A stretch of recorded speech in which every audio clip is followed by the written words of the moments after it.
surface, the ethical omnivore movement seems like a good idea. They support real food that's good for us, animals, and the environment. It sounds harmless. It sounds like the right thing to do. But the reality is that there is nothing ethical about meat or dairy. If you read their website closely, there are many inconsistencies. They state that there is no ethical way to consume dairy in the ways of factory farming. However, they do support pink or rose veal. Veal is a male calf. Males are seen as useless because they do not produce milk. All calves are taken away from their mothers at birth so we as humans can drink their milk. Factory farmed or not, this is a biological reality. Veal calves traditionally have been fed a strict milk or formula diet, and their movement has been limited. As a result, milk-fed veal is white in color. Naturally raised veal calves fed milk as well as grain and not given any antibiotics or hormones. These animals are allowed more exercise and their meat is pink.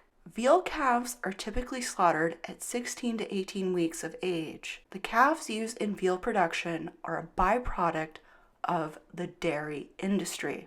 Whether it's white or rose-colored, you are still killing a baby animal, just so you can selfishly drink milk, eat cheese, and other dairy products. Ethical omnivores urge restraint on the overconsumption of seafood for health reasons and sustainability concerns. The truth is that beef and cheese actually have a significantly higher impact on the environment than fish. And if you want to talk about health, fish is the better option because it has unsaturated fat. Red meat is associated with an increased risk of colon and rectum cancer, and evidence also suggests it is associated with some other cancers, such as prostate and pancreatic cancer. Examples of red meat include beef, pork, and lamb. This is just the beginning. As you can see, there are already many inconsistencies and misinformation. Is the ethical omnivore movement just ill-informed, or do they have some sort of agenda or bias?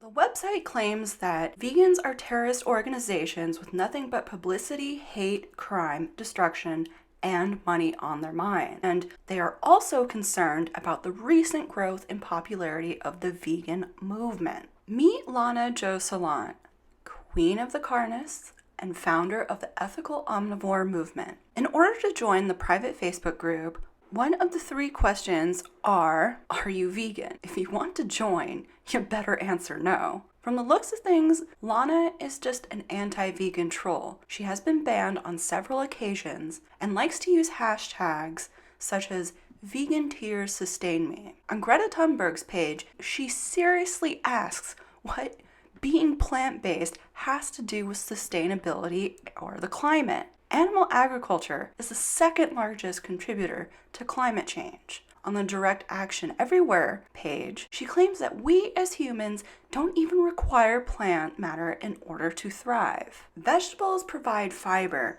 which can also be found in grains. This fiber is the substrate for most intestinal flora, today probably considered one of the most important organs in the human body because of the way it controls essential functions like natural lines of defense, hunger, and satiety. In other words, the environment created a plant-dependent human, which means that today we need fruit and vegetables to live.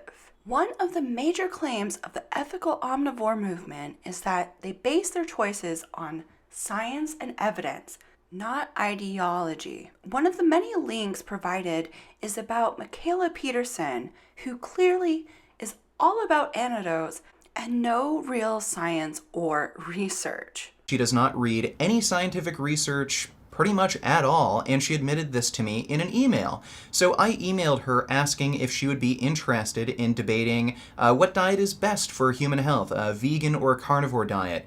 She responded, "I'm not sure. I don't know if it would be helpful. I'm not interested in debating the science, quote-unquote, behind either diet, although Paul Saladino might be. The medical community failed me, so I don't care what scientific papers say. So I don't know what we would talk about. about. What are you thinking? So, what a stark contrast. On YouTube, publicly, you have no shame in stating, "Oh man, I've spent countless hours researching, I've read thousands of scientific papers, I have this huge wealth of knowledge on nutrition and autoimmune disease." But then privately, when the public can't see, when someone challenges you to a debate, challenges you to support your claims with evidence, you say, "Oh, I'm scientifically illiterate. I don't know too much about science. I don't even trust science. You see, science failed me, so I try to avoid science." Another scientific resource the ethical omnivore movement provides links for is none other than Sparage. Because, yeah, you know, he's a very level-headed, scientific kind of guy. The reason intelligence is so important to them is because of how stupid they are. They try to cover it up by reading books, going to school, etc. It's a belief that 1 + 1 = 2. Math doesn't exist, so it is not 2 because it cannot be anything. But to succeed in math, all you have to do is be a slave and follow the rules. Then there is a link to this study claiming that vegetarians have poor health and lower quality of life. The study is all over the place and fairly vague. All the data, including diet information, was self-reported. They couldn't determine if the diet was giving them poor health or if the participants ate that way because of pre-existing health conditions. One comment reads, "What was the purpose of this article if no conclusions or opinions can be made from it?" It is laughable yet tragic. The lengths people will go to in order to justify their unethical choices is enormous. 99% of U.S. farm animals live on factory farms. 75% of adults believe that they usually buy humane products, yet only 1% of food animals live on non-factory farms. It is estimated that 90% of farmed animals worldwide live on factory farms. Ultimately, a grass-fed cow will use 35% more water and 30% more land than conventional grain-fed cow. Switching to grass-fed beef and dairy does not solve the climate problem. Only a reduction in consumption of livestock products will do that. Consider participating in Veganuary and take the pledge. You can also sign up for the 22-day challenge. Both are free, and the links will be in the description. If you really care about animals, then stop trying to figure out how to exploit them compassionately. Just stop exploiting them.